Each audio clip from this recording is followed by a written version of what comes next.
Our top story tonight, the way voters elect city council members on Tybee Island could soon change. City leaders are considering a new system, and tonight residents made it clear they have some strong opinions on both sides.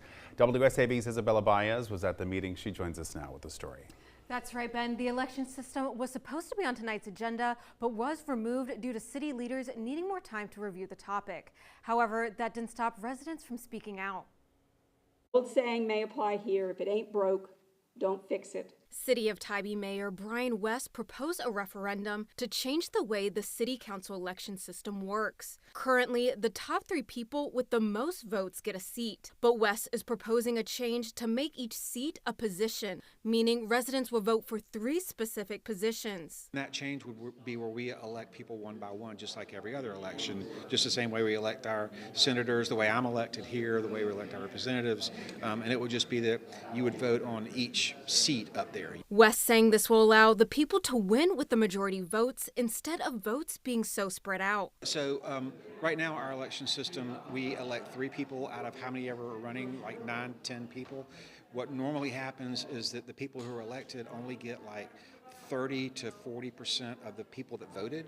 However, tonight, not all residents were in favor of the change. Some saying it won't represent what they want as a voter. The proposed system will result in a more limited choice.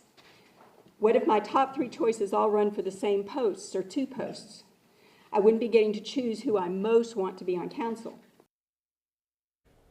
Mayor Brian West says they won't have the referendum on the ballot until November, saying this will give them lots of time to think before they make a big decision.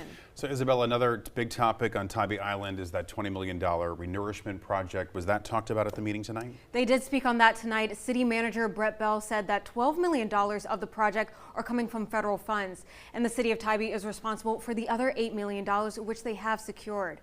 They have also hired a project manager for this specific renourishment project. And do we have a timeline for that project? Bell said they will know more in 2 weeks. All right. Isabella Baez, thank you so much. New tonight, Pooler police are asking for your help in finding a vehicle and a suspect tied to a theft. Authorities say the incident happened early Tuesday morning near the Subaru dealership. Take a look at these photos. According to Pooler police, a white Dodge Ram and a suspect described as a white man with a beard were involved in a theft of an undisclosed trailer around 1 in the morning on February 24th. Authorities say the investigation is ongoing and anyone who sees the vehicle or the suspect should not approach but report it immediately. A Rincon family is asking for help after losing their home in a fire last week, and it was all caught on camera. Oh my God.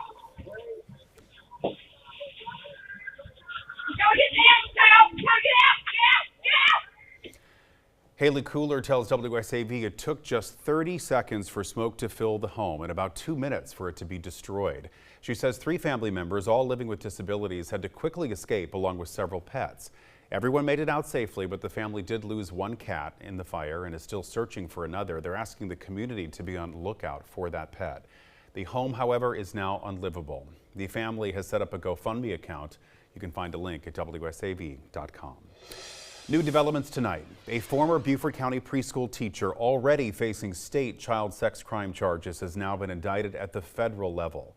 According to a newly filed court document, a federal grand jury in Iowa has indicted 38-year-old Brandon Baker on charges of sexual exploitation of a child. The indictment stems from allegations dating back to 2013, where investigators say Baker engaged in sex acts with a minor and produced child sexual abuse material. This follows a separate investigation in Colorado, where authorities say Baker was identified after an alleged upload of child abuse material in 2024. This all builds on previous WSAV reporting. Baker was arrested on January 27th at a Beaufort County preschool where he worked. He was charged with 2nd and 3rd degree sexual exploitation of a minor. Investigators say those charges were also connected to cyber tip line reports from the National Center for Missing and Exploited Children. The South Carolina Attorney General's office is handling his state case while federal prosecutors in Iowa move forward with the new indictment. A former city councilman in Effingham County has learned his fate in court. Theodore Hamby, a former Guyton city council member, entered a negotiated guilty plea in court this morning. He pleaded guilty to 3 charges connected to misusing a city credit card and was sentenced to 13 years, but will only serve 60 days. The case stems from a months-long investigation into allegations that he used that card for personal purchases.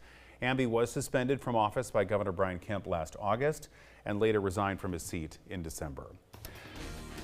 Our crime and safety report now is the top tourist destination, Hilton Head Island, is taking steps to keep both visitors and residents safe, starting with one particularly dangerous intersection. Officials realized that the street markings near Northridge Drive just weren't enough. Now a new set of rectangular rapid flashing beacons is in place.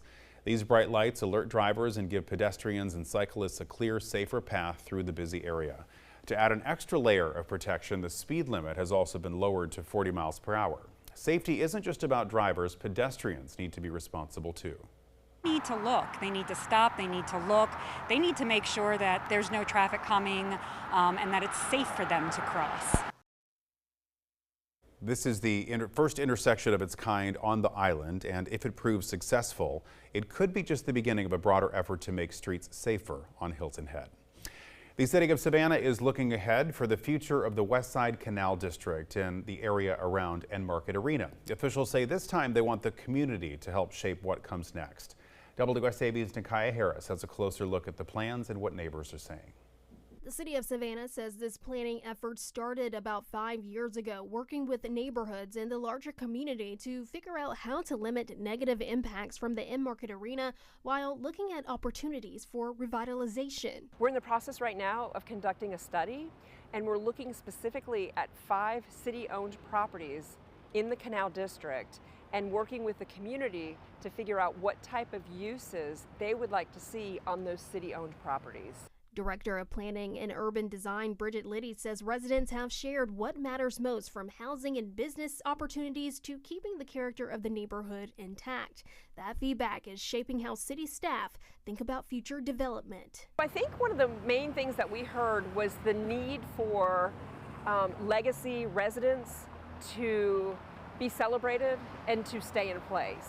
And so in looking at our planning efforts, that's exactly what we're going to try to. A key site is the historic Waterworks building, where plans could include an entrepreneurial center for new businesses and possibly a food market, all designed to create opportunities that tie back to the community. For the Waterworks building, we're really looking at opportunities for an entrepreneurial center, which would provide opportunities for the community, those new businesses, to come to and use the facility to help them get started. I would say the vision for the future in the Canal District is an area that is thriving, an area that celebrates the legacy residents that have lived there for many, many years, and that they are still there enjoying what the future is going to entail for them. That was Nikaya Harris reporting. Officials say more public input will be gathered as the planning continues. Childhood health plays a major role in how well students perform in the classroom, and now more support is on the way in Statesboro. A new school-based health center has officially opened, serving students and staff at Langston Chapel Elementary and middle schools. It is the first of its kind in the Bullitt County school system. The project was made possible by a $1 million grant from the Georgia Department of Education, with Bullitt County one of just 4 districts selected for the funding. District leaders say the facility will help remove health-related barriers to learning while also providing more access to care for students. Healthy kids learn better. That's a phrase our partners at East Georgia Healthcare use a lot. And what that really means, which research shows us, is healthy kids have better attendance in school, healthy kids are more focused in school, healthy kids have better graduation rates. So if we can provide the access, we're providing the opportunity for that success. Officials with East Georgia Healthcare Center say they hope this is just the beginning, with plans to expand school-based health services across the county in the future. Our health report now. Heart health is back in the spotlight as doctors warn that more Americans are facing serious cardiac issues. WSAV's Danielle Cobb has what experts want you to watch for and how small changes could make a big difference. Don't skip a beat when paying attention to signals your body gives you, especially with your heart, which health officials say is vital to keeping a healthy and happy life. Heart disease is still the #1 killer in America. It's still very prevalent. Around 20% of patients seen at Novant cardiologist Dr. Donald Yakel's clinic end up getting diagnosed with the disease. He says it's better to know the signs, get tested, and catch it early before things get progressively worse. Heart attack and heart deaths were declining from the mid-1960s to 2010-11. They've now been going up for the last decade. A huge chunk of people, when they first present with heart disease, present as sudden death. So in other words, they either fall over dead or they don't wake up. Dr. Yackel tells me heart issues are more common in older populations, especially those with other underlying health issues. Folks in the 60s, 70s, and 80s, and even 90s, there's going to be a higher prevalence of heart disease, blockages, fat and cholesterol in the arteries than in someone, say, in their 40s, especially if those folks have diabetes, hypertension, elevated cholesterol, or they smoke. Shortness of breath, discomfort during exercise, heart palpitations, and lightheadedness are all symptoms something may be wrong. If you frequently smoke and eat a poor diet, he says that can also contribute to higher chances of issues within the vital organ. Do everything in moderation. There's no reason that you can't have a piece of pizza. There's no reason that you can't, have a steak once or twice a month. It's just portion control for a lot of people, and just keep that in mind. While the elder population are the most seen patients with heart issues, health officials say it can also affect anyone in high-stress environments. If you notice any abnormal changes to your heart, they ask you see a doctor just to be safe. Danielle Cobb, WSAV News 3, on your side.